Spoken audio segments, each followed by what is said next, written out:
Hi there. Welcome to 30 Days to Amaze.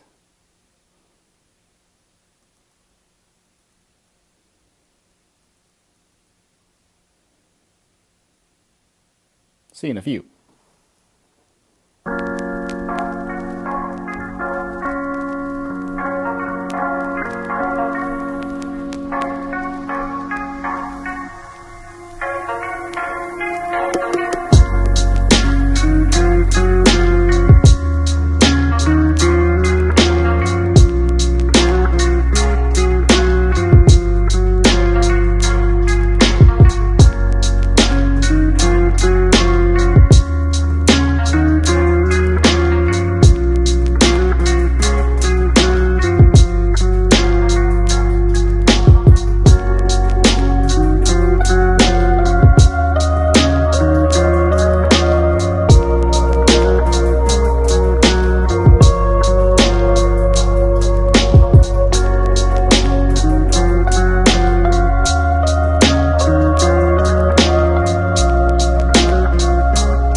Well, hey, 30 Days to Amazers. How you guys doing today? Hope you guys had a great weekend. Hope your Monday and your week is off to a great start.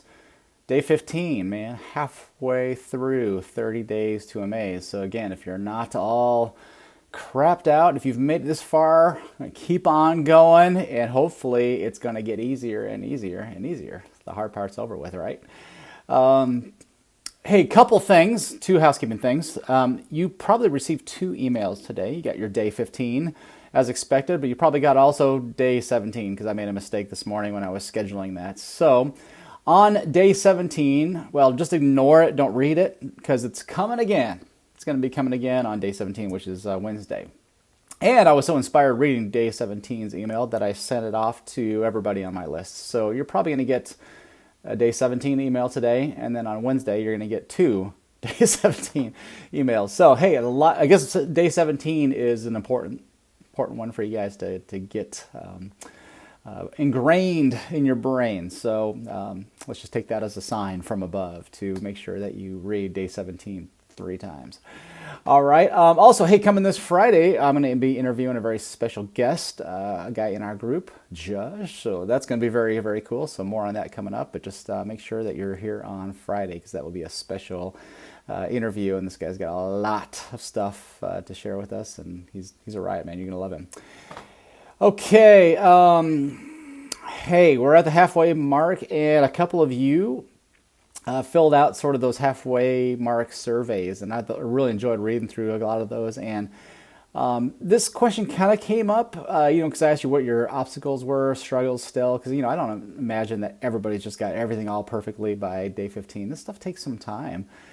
For me, again, it took me 11 months to kind of get some of these concepts, and I'm going to spend the rest of my life learning this stuff. But so I don't expect you all just to have everything down pat on day 15, but some of the common struggles and obstacles, they were all in this sort of category, I would say, of like, if it still feels hard, there's like, yeah, I'm just lacking some discipline.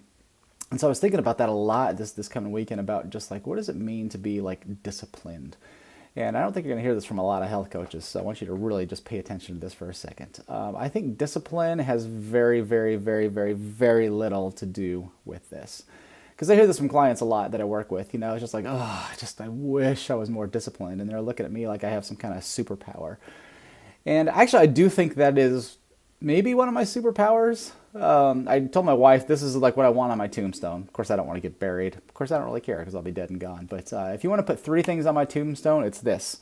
He was disciplined, he was punctual, and he had poison ivy. How can I say this on a tombstone? He was immune to the effects of poison ivy. So those are like the 3 things that I'm kind of most proud of in my life, that I'm disciplined, punctual, and immune to poison ivy. I've never gotten poison ivy, and I don't think I'll ever get it. I've got some kind of like superpower to avoid it. I'm punctual, man. I'm like always on time, like unless I've screwed up the live stream and it's not working. But for the most part, yeah, it's like I'm very punctual. And I am a pretty disciplined person. But the more I think about it, it's like it's not because it's just a superpower. It's because that I found out, like relating to our health journeys, is that discipline is maybe something you need to exercise in the beginning. When you're kind of creating a new habit, yeah, it's going to be hard and uncomfortable, and it's not going to be easy, and it's going to your wiring is going to kind of program against that. It's not going to want you to do these kind of new concepts because it just wants what it wants, and it wants what's easy, and it wants what comes sort of quote unquote naturally for you. But I mean, every single one of our habits that we have are so automatic. Brushing your teeth, for instance. You're all adults here, right?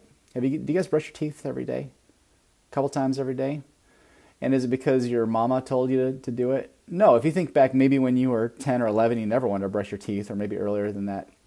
But then when you started thinking about maybe the opposite sex or your dating life, you were like, yeah, maybe mom and dad are right. I'm going to start brushing my teeth. And so you did this for years and years in your adolescence through high school. So you want to, appeal to people and not turn people off by your heinous breath. And now, years and decades later, you brush your teeth without even a thought, right? It's just so automatic. And I wouldn't say that, because you brush your teeth every day, it's because you have so much discipline. You are so disciplined that you brush your teeth every day. You'd be like, no, it's freaking easy. It feels good. It feels good to go to bed with a clean mouth. It feels good to wake up with your nasty bacteria mouth and scrub it a little bit with some non-fluoride toothpaste, right? And so that's just an example of like, hey, when you begin to do something at first, yeah, you fight it like a teenager might fight brushing your teeth, but you just do it after a while. It just becomes effortless and it becomes easy, and it kind of becomes fun. Brushing teeth maybe isn't like fun, but it's like, yeah, you appreciate the benefit of that. And so for me, and I'll just speak for myself, in my health journey, when I was first learning these concepts, yeah, it was uncomfortable because I missed, my chicken nuggets. I used to love me some chicken nuggets at McDonald's, and it felt so hard to like not have those in my life anymore. But I don't ever have a craving for chicken nuggets. It just kind of happened automatically, but it sucked at first. And I screwed up a couple times when I was first learning these things. I'm just like, man, hunger didn't go away right away.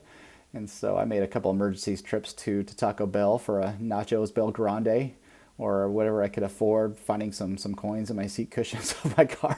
Like getting the 7-layer burrito and just like staving off hunger for a little bit. But so we're not aiming for perfection here, but I would say that's when I had to exercise a little bit of discipline, a little bit, kind of right at the beginning.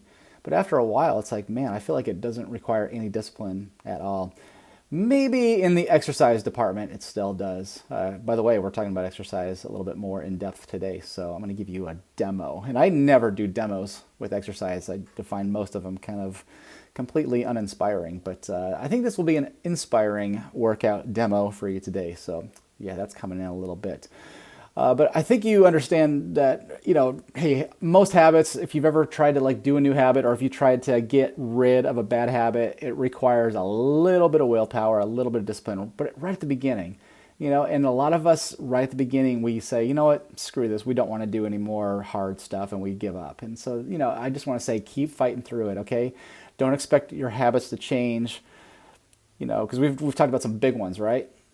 Setting up your environment to win, getting rid of the unholy trinity of foods, making sure that you're sleeping a lot. We've just kind of scratched the surface. And so if you're kind of fighting that, I want to just say, keep on going. Okay. The discipline might be needed just right in the beginning, but it's not always going to feel like this. I promise you. And once you start to feel better, you're going to unlock these kind of effortless secrets in your life, and you're not going to have to toil and struggle, and there will be very little pain and sacrifice, and it can get really fun. If you haven't heard that in my voice, I just want you to pay attention now. Like, your health journey can be a load of fun because it begins to make you feel incredibly good. And so the more that you do this, and the more that you just get rid of the habits that are not serving you, take on habits that are serving you and honoring you, and the more that you do this, and again, I've get asked this question a lot, and this is what the most common question of habit gurus are. How long does it take to form a good habit? And so there's been sort of like some trite advice of like habits form after 21 days, or maybe it's 51 days. For me, the answer is it takes the rest of your life, because if you ever stop doing a habit, then it didn't really stick. If you stopped brushing your teeth tomorrow for whatever reason, I would say, hey, you didn't really get that habit to stick. And so the habits that stick are for a lifetime. And so I just want this from everybody that I work with, and all of you that are watching this. I want this so bad for you that you'll just begin to exercise a little bit of discipline at first. If it feels weird or it feels uncomfortable, just fight through that discomfort for a little while. And I promise you that it's going to get so much easier and so much simpler, and it's going to be fun, and you're going to get a lot more enjoyment out of life. I don't think I'm an oddball. I know this from people that I've worked with. I know this from some of my health gurus. I know this from just the human experience, is that when you begin to unlock some of these secrets and you start to feel better all the time. I mean, no one has to tell me, you really need to do this so you'll feel better all the time. I mean, it's effortless, right? Okay, enough about that and discipline. Oh, one more thing about discipline. And a lot of times we think discipline and punishment are the same thing, and they're completely opposite, completely different. And so it probably maybe feels like punishment. And how many times, kind of preview an exercise, how many times have you exercised to punish yourself, right? You've been a bad boy or been a bad girl by some kind of imbibing, or, you ate the cake, you ate the thing, and you're like, man, I really got to get in the gym now and kind of out-exercise the bad diet, and I got to kind of work off kind of thing. That's punishment, okay? We're not punishing ourselves with our health journeys. We are disciplining ourselves. Now, when I get on I was going to say a Stairmaster. I haven't been on a Stairmaster in years, but let's talk about squats. I hate doing squats. I'm going to do some squats for you in a little bit. It's going to be very exciting. But when I do squats and my legs are hurting and I don't enjoy it, my body is like, Chris, why are you punishing me? What did I do wrong? And I'm like, you stupid legs. That has nothing to do with it. I'm trying to discipline you for a race that's ahead, right? If I was going to run some marathon, or if I was going to be in some powerlifting competition, or if I just wanted to not die younger or have no thigh muscles in my old age, I wouldn't be doing these squats, right? So I'm trying to tell my lizard brain, like, you're going to do these squats, you idiot, because it's going to serve you in the long run. I'm not punishing you for being a bad boy, even though it feels like it. But we're not going by feeling here. We're going by truth. And the truth is, no, I'm disciplining you. I'm preparing you for things that are ahead. And that's what 30 days is all about, to prepare you for this journey of life that is ahead of you, okay? So if it feels like punishment, tell your dumb brain or your dumb legs or your dumb arms or whatever it is to get in line. We're not punishing ourselves here. Okay, we got a whole weekend and today to kind of go over. So, 3 days of emails. If you have any comments, questions, anything, throw that in our Facebook group or our YouTube live, and I'll answer that as quickly as possible. I'm getting really good at, by the way, kind of like multitasking, kind of looking. I used to just kind of save all the comments to the very end and kind of go through them, and I still do a little bit of that, but I'm kind of getting good at kind of multitasking and not losing my train of thought too bad. So throw them in there, okay? Let's see. Day 13. That was Saturday. That was our ketchup day, not the tomato paste catch up. But hopefully, just a quick review, the first 13 days, hopefully you are now in the process of answering the call of hunger with a meal, right? The Optimized Life rule number 1, 30 Days to Amaze rule number 1, the most important rule of all is that you are answering the call of hunger with a meal. So every time you feel the hunger coming on, and no matter what time of day it is, you are answering that with a meal. So you're like, I'm going to make a satisfying, nutrient-dense meal where I'm prioritizing proteins and fats. Rule number 2, that is kind of my go-to now for answering the call of hunger and not being afraid of hunger, not thinking I should just put it down. If you're not fasting, that you're just like not suppressing those hunger signals, that you're honoring it with a honoring meal, something that's supportive and for your health journey. So hopefully you're doing that and you're becoming real disciplined at doing that, right? And that helps sort of get rid of all that snacking. And again, if you're snacking, it's not because you're a bad person, it's just because you're still hungry, right? I mean, again, answering the call of hunger with a meal with high proteins and high fats that you're prioritizing, and you're answering the bell of rule number 3 by your de-emphasizing the carbohydrates, macronutrients. As you're doing those for your meals, I believe that takes care of most snacking, most boredom snacking, most stress snacking, most emotional snacking. There is another piece of snacking where it's just, again, you get on Netflix at 11 p.m. and you're like, man, I sure could go for some popcorn or a Snickers bar or some unnutrient dense kind of food. That might just kind of be the wiring, and you might have to kind of examine that to say, you know what, no, I need to tell my stupid brain again that I'm not hungry, that I don't need to always be popping something in my mouth while I'm watching a Disney Plus episode or something like that. But other than that, most of our snacking will go away. The emotional snacking, the stress eating, all that kind of stuff, when we are answering the call of hunger with a meal, when we are prioritizing proteins and fats, when we are de-emphasizing carbohydrates. You get those 3 rules right when it comes to your meals, you are going to be in really, really, really good shape, okay? You're emphasizing your breakfast, right? Whenever that is, if it's 8 in the morning, when the first hunger kind of gets queued up, or if you wake up in the morning and you're not really hungry and you can make it to 12 noon, or at the end of this live, if Chris doesn't talk too long, if you can make it that far where your first hunger of the day strikes up, that's when you make your meal. If you're like one of our guys who doesn't get hungry during the day and hunger queues up at quote-unquote supper time becomes breakfast, right? So it doesn't really matter what time of the day for the most part, okay? As long as you're not eating really late into the night and like an hour before bed, that's not a good strategy. But for the most part, don't pay attention so much of the time. It's just like really pay attention to, all right, when is hunger being queued up? You're paying attention to your hormone signaling. It's your biology saying, hey, yo, it's time to eat. Give me some cell nutrients here, and that's going to serve you well, as opposed to some diet advice that says you need to eat 6 meals a day, or you need to start your meals at 6 a.m. or whatever that is. Let's just go with our intuition and our hunger. Kim reminded us of that, just like, hey, let's really tap into our intuition, because it's a lost art, and this is more of an art than a science, I believe. Okay, what else did we need to cover? Oh yes, if you haven't yet, this is the most important thing of all that we talked about on day 1, is to get rid of all of those unholy trinity foods.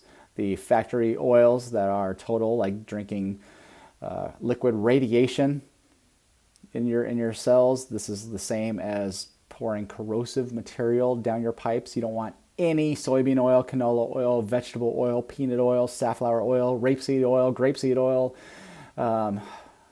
Again, that's probably a longer list than maybe you can remember, but hey, if I'm just eating and drinking and cooking with oils that are avocado oil, coconut oil, olive oil, those 3, and maybe some bacon fat, maybe those 4. That's all you got to remember. Those 4 are good. Pretty much the rest of them are dog crap, so you want to stay away from those.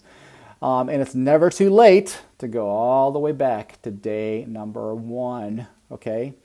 And it's my indication that if you've failed, if you've been unsuccessful in keeping away the bad stuff and not putting enough good stuff in, it's because you still have it within arm's reach. You still have those things in your pantry.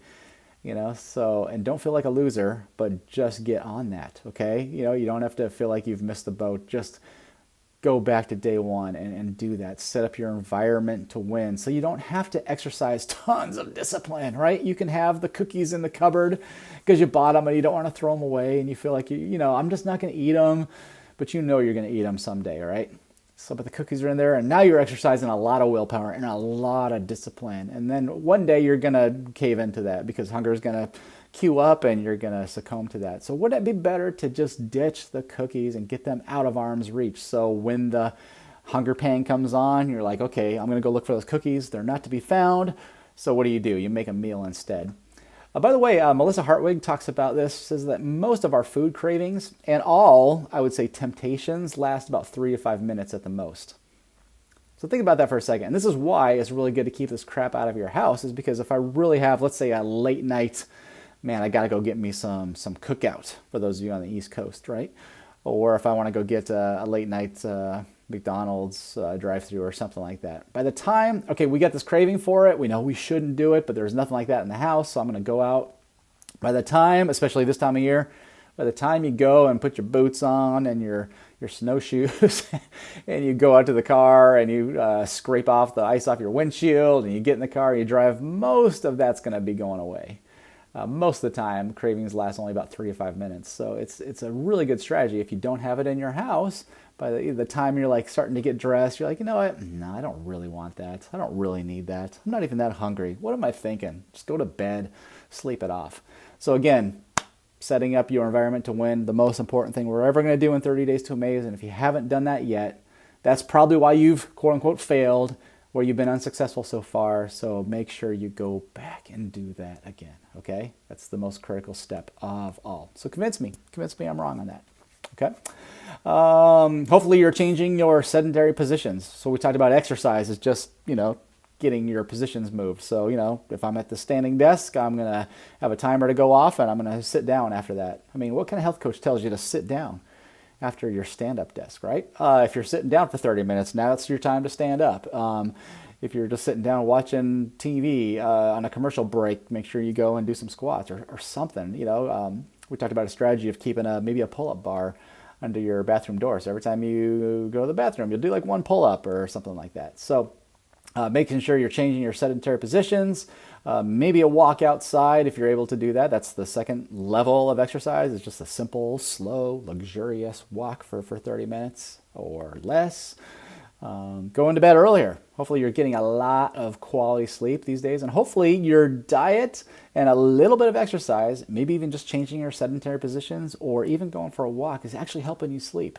So if you have any kind of sleep issues or sleep problems, sometimes when we just start getting our diet right, when we get rid of the not only inflammatory foods, but we get rid of a lot of the sugar and the grains and these oils, they're not taxing our adrenal glands, which means we're not getting a big burst of stress and cortisol.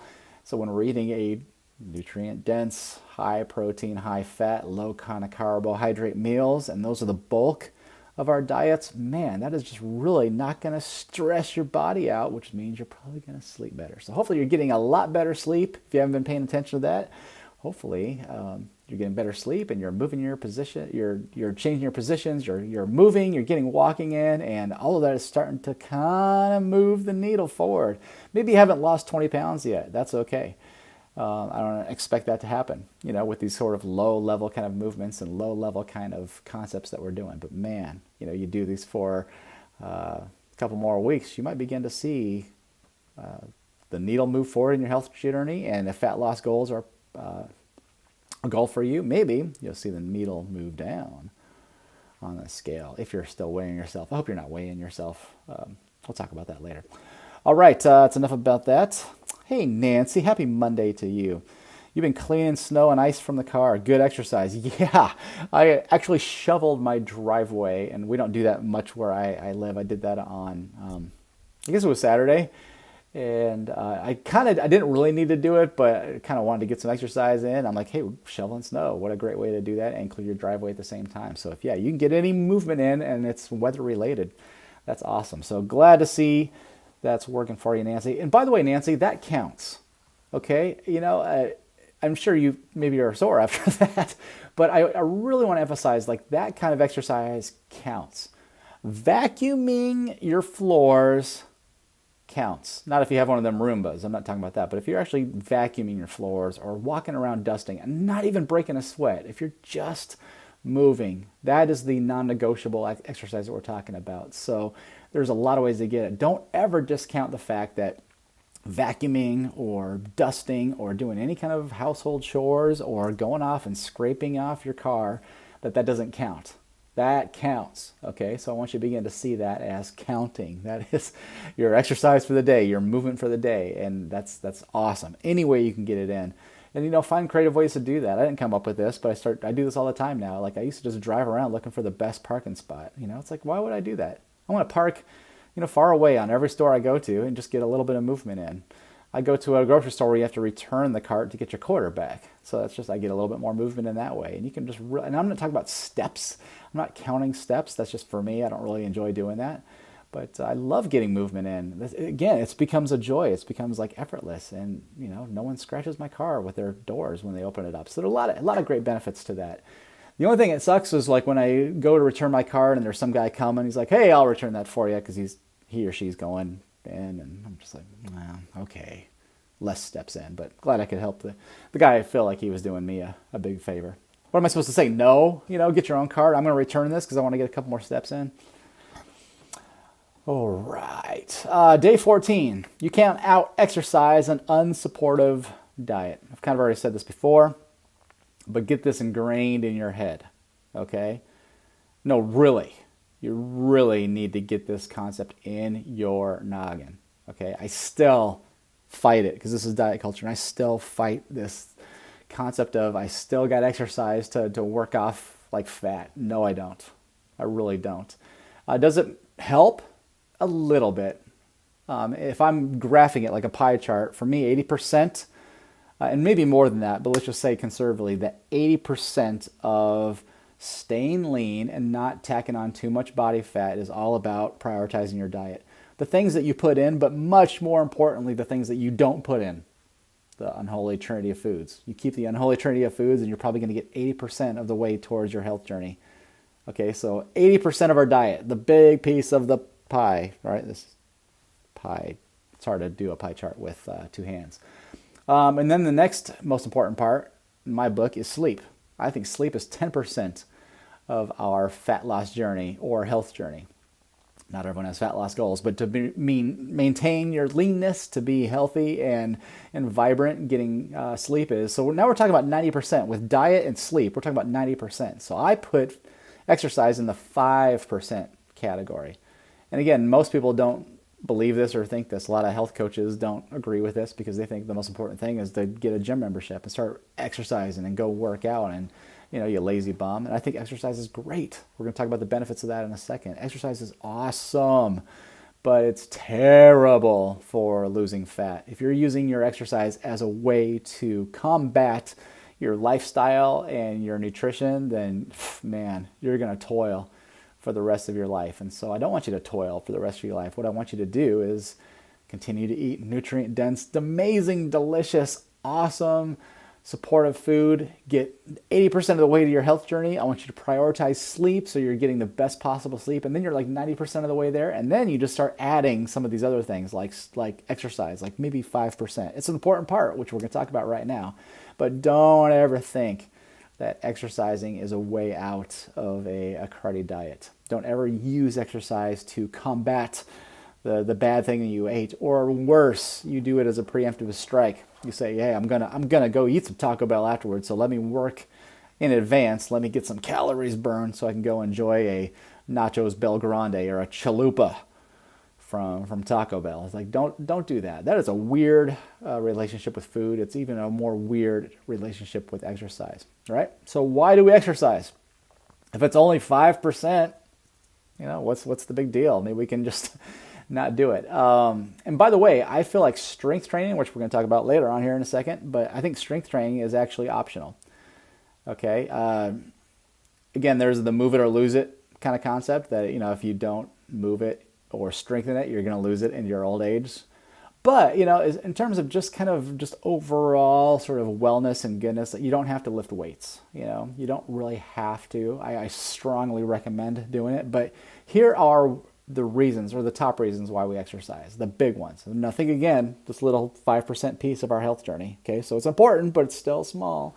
Okay, but 5%, why do we exercise? Because, well, one, it improves your blood sugar levels. All right, so that's a big one. We've already kind of talked about the insulin spikes with all that kind of stuff. It just helps you control blood sugar. It gets rid of hunger. And again, our diets have the most to do with that. But again, it all works in concert, right? When you support your body with nutrient-dense food, you don't wake up hungover with a food hangover or an alcohol hangover, right? When you're prioritizing that, you wake up and you're refreshed. Your adrenal glands are working the way they should. Your organs are functioning the way they should, and you're going to be more apt to exercise. And when you're more apt to exercise, you're more apt to not eating crappy foods. At least that's my go thinking. If I'm going to spend all day or a good chunk of my day doing a really hard workout, I'm just less prone to go and go to a store and buy a bunch of donuts or cookies or cakes or pies or something like that. I'm just kind of like, man, like, why would I want to like counteract all the good work I'm doing? So again, they kind of work in harmony and consistency, and they work in a beautiful concert with each other. All of these practices, they're kind of meant to build on each other and work in tandem with each other. So they include exercise improves blood sugar levels, improves sleep. There's some interesting studies on why this is the case, but without getting sciencey, I just want to say, don't you know from experience that when you do a hard workout, you're more tired? You might be a little bit more tired during the day. Maybe your muscles are a little bit sore, and you're just kind of like, man, I can't wait to hit the hay. I always sleep better when I exercise, every single time.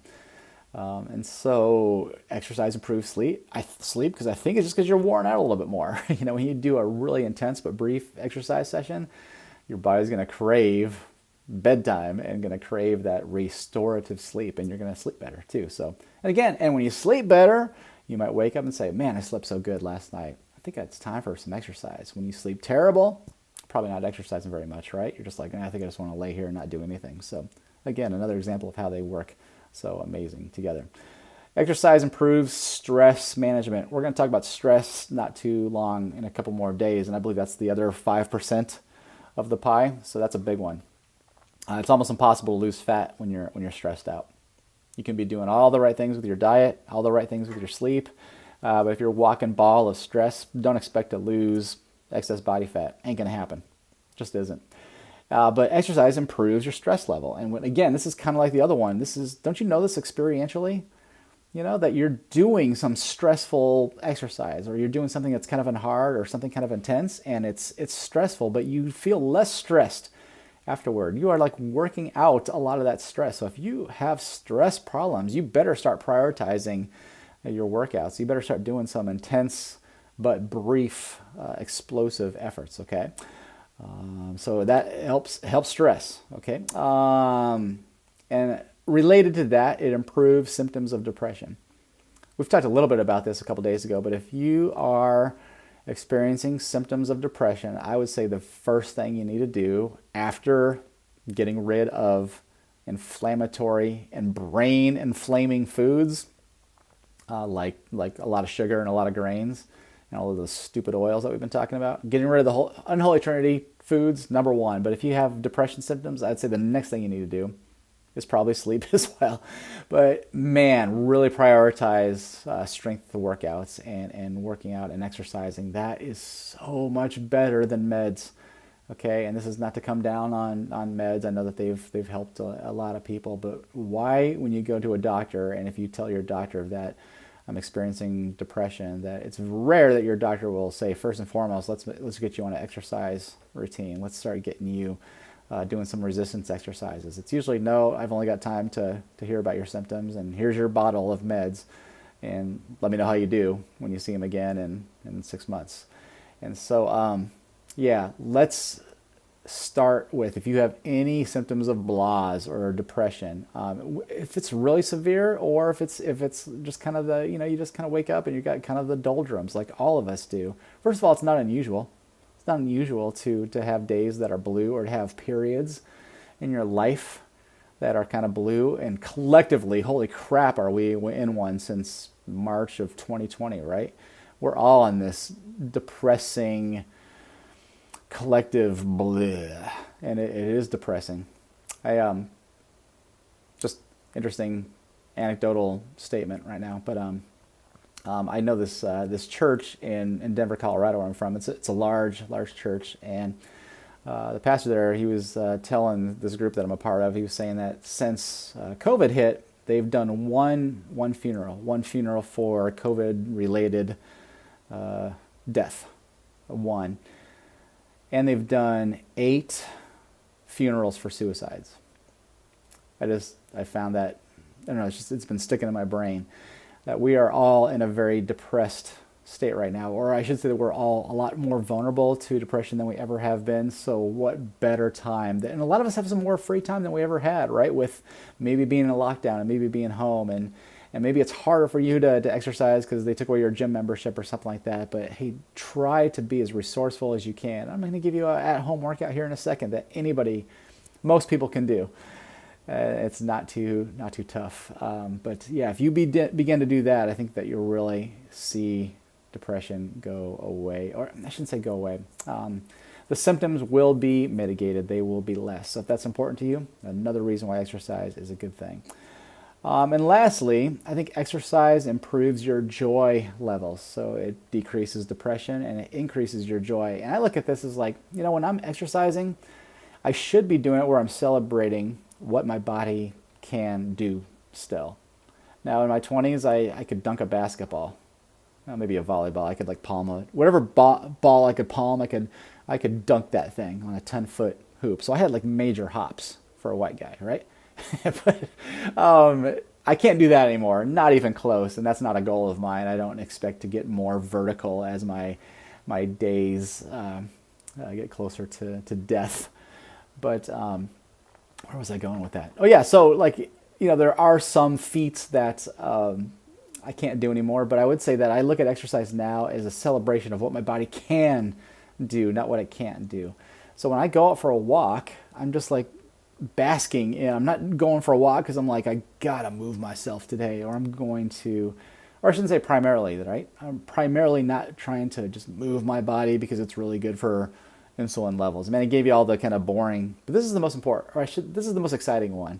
It's like we're meant to enjoy the way our bodies move. We're meant to enjoy what our bodies can do, whether that's lifting or doing some resistance. We want to go into our old age strong. We want to be strong humans. We don't want to be like these little bird-like creatures that are brittle, and we want to go into our later years in life, or even just in our mid parts of life. We want to go into that like super strong and celebrating the fact that we can do that. Man, when I was a kid, 50-year-olds, what I am right now, 50-year-olds, they were like the oldest like people. They were like death, and a lot of us. There's maybe have you ever heard the 50 is the new 30? I don't know. I guess that just makes 50-year-olds feel better. But J-Lo's 50 and Jennifer Aniston's 50 and Brad Pitt and Rob Lowe and all these guys are in their 50s right now, and man, they look a lot better than the 50-year-olds of my day.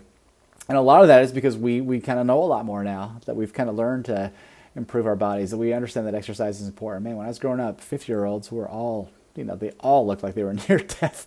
If someone died in their 50s, it was like kind of no big deal. But now it just feels like that's a little bit too young to go. And where was I going with that? Oh yeah, well, it improves your joy levels. Like when I go on a hike, for instance, what I want to be doing is I want to be celebrating the fact that I'm 50 years old and I'm on a hike, and that my body can still do that. And I'm going, and not to do it for a thigh workout because it's leg day. I'm not going for a hike for that way. I'm doing it because I'm like loving being outside, and I love backpacking. I love hiking. I get to experience so much of what life has to offer for like almost free. And when I'm going on a kayak ride, when I'm going into parts of this world that are really close to my house that very few or maybe nobody's ever been. Like there's this like swamp by my house, and there's no signs of life in there. I can get in a kayak and go for like a couple miles, and I'm like, I don't think a human being has ever been like here. I really don't think so. Maybe they have. I can still hear the cars on the highway, but like no one has ever been in like the spot. And I'm celebrating the fact that I'm doing that, not because I'm doing an upper workout for my pecs, right? It's just going and like I'm enjoying this life that we all get to live, and exercising, it just helps with that joy. Okay, enough about that. So day 15. All right, we're talking about movement, and maybe you don't enjoy exercise. And I told you it might require a little bit of discipline. It does for me because I don't like it, And if maybe you're wanting your money back for 30 days to amaze now, or maybe you're like, oh, what a joker this Chris is. He's a health coach, but he doesn't like exercise. Yeah, it's kind of embarrassing to admit. And I wish I liked it. I really wish I did. I wish I enjoyed doing push-ups, but I hate them. I really do. And on my workout days, I fight it, man. I'm in the habit of doing it now, but I fight it every single time. But here's the deal. I never regret it. Never, ever once in all of my life have I regretted doing a workout. I dreaded it thinking about it. I dreaded coming up with the idea to do it, but I never dreaded it after the fact. I'm just like, man, I'm so glad I did that. I feel so much better. There's a sense of accomplishment that makes me feel good. I'm like, yeah, I didn't want to do it, but I did it anyway, and that makes me feel good. I'm less depressed now because of that. Yeah, so many benefits of doing it, but I still don't enjoy it. So that I still, even though I'm a lot in the habit of doing it, years later, I still don't enjoy doing it. I gotta kind of psych myself up for it as much as possible. I'm kind of burying the lead a little bit here. In a couple of days, we're talking about the motivation myth. And so here's a little preview of day, maybe you already read it, day 17, the motivation myth. But 90% is showing up. I think Woody Allen said that first. That's my favorite health exercise advice of all time. 90% of the battle is showing up. 90% of doing a workout is all in my mind. If I can just convince myself to just show up, the rest of the 10% is really pretty easy. It's not too hard. The biggest battle in my mind is just like, I got so much to do today, or I don't feel like it, or I'll do it tomorrow. That's the 90% that's so like, But if I wanted to go to a gym, and if I drove to the gym, I've just done 90% of the work. I've just showed up.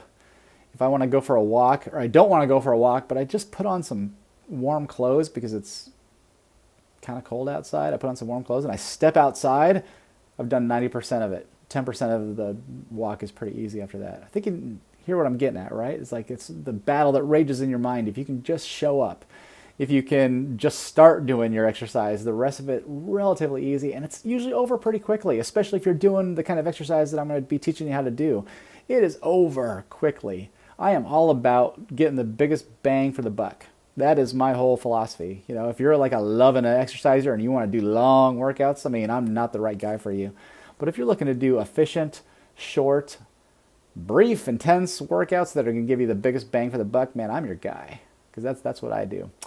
All right. I do 4 body exercises. Now, when I'm talking about the main exercises, here's the deal. I do these twice a week, 3 times max, but usually about twice a week. And I do these OBXs. For those of you on the East Coast, around the Carolinas, you know what that is, so I kind of stole that. But I call them the optimized body exercises. These also can be called the primal movements, but there's just 4 of them. There's pull-ups, there's push-ups, squats, and planks. I told you in the email I was going to demonstrate that, but I decided not to. What I did is I put the link in the email to my man Mark Sisson, who has got probably better concept of form, and he's just doing it a lot longer. So just check on those links, and if you want to learn how to do a pull-up or a push-up or a squat or a plank, if you just do those 4 things, that's going to exercise every muscle group in your body. That's another thing that's cool about these exercises, that when you go to a gym, you might get on a machine and you might do some tricep dips, and you're like doing like an exercise to like do one little muscle group. That doesn't sound that fun to me. I'm not trying to bulk up my triceps so I can enter in some kind of bikini competition. What do they call that for guys? Just muscle building. Whatever those competitions are. That's dumb. That's the last of my goals, right? I don't want to do that at all. If I was going to do that, then I would be doing tricep machines. But what I want to do is I want to do a plank, for instance. That's going to exercise just tons of muscle groups. When I do a push-up, man, that's exercising pretty much every muscle group in my body. So you start doing these 4 and you do those on a regular routine, you're going to exercise pretty much all the muscle groups in your body. So they're like a full body workout that you can do in a short amount of time. And you might be thinking, I'm not going to click on that link. No way, because I can't do one push-up. I can't do one pull-up. Are you crazy? And here's what I want to say. You need to click on that link because you're going to see how you can do just a total beginner push-up. There's actually different stages of you can do. So like, for instance, like a push-up. If you can't do one push-up, I bet you can. If you begin to do use a wall as a push-up. So if you're just like a total beginner and you want to learn how to do a push-up, there's a way to show, the video will show you how to do it on against a wall.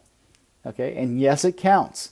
Don't do not do a wall push-up and think that you're not being a good boy or girl or that you're lame. It's like, no, you're not comparing yourself to anybody. You're just doing whatever you can master at that point. And then once you get really good at wall push-ups, you can go to maybe push-ups on the floor, but using your knees as a fulcrum. Okay, and then maybe you'll work up to clapping push-ups like Rocky did. I still can't do those, right? So there's all sorts of, don't say I can't do one push-up and don't even try at all. Okay, yes, you can. You can do a push-up. You can do a pull-up, and you can do it with a chair underneath you. I've advised clients with this all the time, especially women who don't have a whole lot of upper body strength and muscles. That's just kind of your biology. And so if you can't do one pull-up and you're a woman, that is totally okay. And if you can't do one pull-up and you're a man and because you're too overweight, that's okay too. I mean, click on these videos and it's going to show you exactly the steps you can take from being a total beginner. I don't care if you're 500 pounds, you can do a pull-up. Okay, you can do a beginner pull-up, and that video is going to show you exactly how to do that. Okay, so what I'm going to demonstrate for you, all right, this is going to be such a joy. I told you I don't do many workout videos, but here one comes. This is kind of a variation of the optimized body exercises, but I'm going to show you 4 exercises that I'm going to do. I'll tell you what I'm going to do. I'm going to do 5 pull-ups. I'm going to do 10 push-ups. I'm going to do 10 squats, weighted squats with a kettlebell, and then I'm going to do 10 kettlebell swings. And that's going to be one of 10 micro workouts I'm going to do today. I've already done 9, so I saved one for you all. Okay, so I saved my last one for you all. So I'm so glad you're going to join in.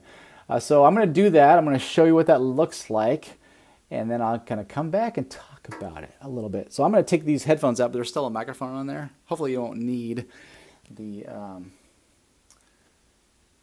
right. Hopefully you can all see that. Reverse camera. Let's see here. Did you all see, oops, just lost the head. Did you all see, my buddy, Bob Ross, bobblehead? I thought that would be kind of creepy right at the beginning. All right, enough Bob Ross. Okay, I'm not sure what the camera will show, but I have a pull-up bar here in the bathroom. This is the guest bathroom downstairs, and so when people come to my house, I gotta always remember to take that off because the door won't close, and not many people like to go to the bathroom when they're visiting a house and have the door swing wide open, but this is one of the benefits of being an empty nester is like, keep the door open. I can pee with the door open, or I can do pull-ups. So I'm going to do 5 of these pull-ups. All right, here's the inspiring start of the video.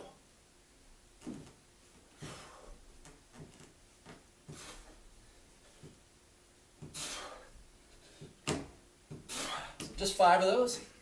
Then I'm going to do 10 push-ups. I got this little rug that kind of keeps my form a little bit better. Using my feet is kind of the fulcrum that you probably can't see. Actually, I'll move up a little bit here. That's 1.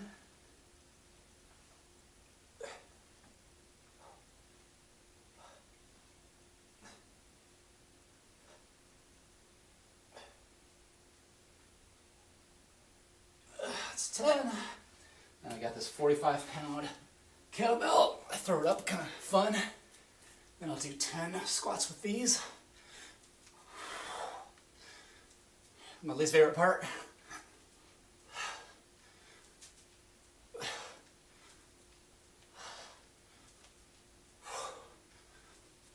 Three, 2, 1. I give it a little extra push up there. And I do these swings, 10 of these.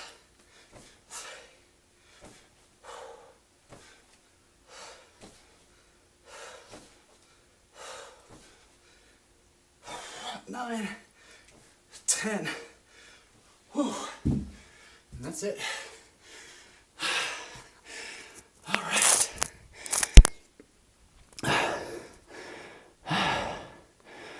Aren't you glad you tuned into that? Woo. Here's the best part. Taking a little swig of this. All right, that's excuse me as my breath becomes a little bit more normal. So you can see I'm out of breath from that. Guess how much sweat I worked up? None.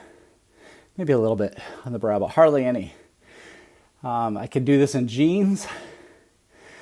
I could put on a suit and tie and do this. So I'm not going to like sweat through that. This is just a micro workout where I did all of these exercises that exercise all of my muscle groups. And the thing about a micro workout is that if I did 10 of those, I don't know if you timed it, but I've timed these before. It takes about 1 minute and 15 seconds. 1 minute and 15 seconds, that's it. And so I did 10 of those. So it's 10 times 1 minute and 15 seconds. It's somewhere around 12 or 13 minutes, somewhere around there. Correct me on the math if I'm wrong. So a 13-minute workout twice a week. Can you do that? Could you do a less than 15-minute workout twice a week? Do you got time for that? Yeah, you do. Here's the great thing about micro workouts is that there's a cumulative effect to this. I couldn't do like a very intense but brief exercise like that if I, what am I trying to say? Well, let me give you some math. Maybe I'll put it like this. I calculated that during a day, when I do 10 of those, so my workout's over, I'm done 10 of those. I did them in certain different bursts throughout the day, so I did one about every half an hour kind of thing. I did 9,000 pounds of pulling ups. Okay, so pull-ups, I displaced 9,000 pounds. As far as push-ups go, it's double that, so 18,000 pounds. Might be a little bit less because, my body, I'm using it as a fulcrum, but 18,000 pounds that I've displaced. As far as my squats with the kettlebell, 22,500 pounds of squats. All right, in one day, okay? And then 4,500 pounds of kettlebell swings. That might be a little bit more because I'm still using my arms with that. So that comes up to a grand total, carry the 54,000 pounds that I've displaced today, that I've done in under about 13 minutes or so. I've done it in 13 minutes, 54,000 pounds of displaced, and I'm not sweaty. I had to huff and puff a little bit, but that's gone for the most part. And now I've got the kind of hormonal benefits that are going to last me throughout the rest of the day. So that's just an example of a micro workout, and most of us can do that. Now the bad part of it can last throughout the whole day. The good part is it just doesn't take much effort. It doesn't take, that was hard, right? But it was so brief. Do you understand? This is kind of my concept of just doing a very short, a very brief, but intense. Like it's hard. It's hard to do 5 pull-ups for me. I can do more, but that's intense. Like doing 5 pull-ups, doing 10 push-ups. I can do more of those, but that's a pretty intense sort of quick workout. I'm going to get this best bang for the buck. Not only in terms of just losing fat, but feeling great, and also just where it works on my schedule. Like I'm done for the day. I can use my schedule for other things rather than exercise. As opposed to when you go to the gym, it might take me 20 minutes to pack my bag and to drive there, to check in and get my gym clothes on in the locker room, and then do the workout for 45 minutes, and then come home. We're talking about an hour and a half at the least. I just did my workout in 13 minutes in my camo pajamas, so, and in a sweatshirt, and I'm not even breaking a sweat. So you can see why I'm such a fan of these micro workouts. You can just displace a ton of weight, 54,000 pounds. By the way, that is 4.15 African elephants. So an African elephant weighs about 13,000 pounds. So I have displaced 4.15 elephants today with my micro workout without sweating. Huh? Pretty cool, huh? Okay, that is enough of me rambling. Hope you enjoyed that workout tutorial. So try micro workouts. They're a blast, and you'll be amazed at the cumulative effort of those things. So I don't think there's anything in our Facebook group. I don't think anything in our YouTube stream. You guys are kind of quiet today. So, all right. Well, hey, hopefully you guys have a great rest of your Monday, and I will look forward to talking with you guys tomorrow. See you later. And Bob says bye too.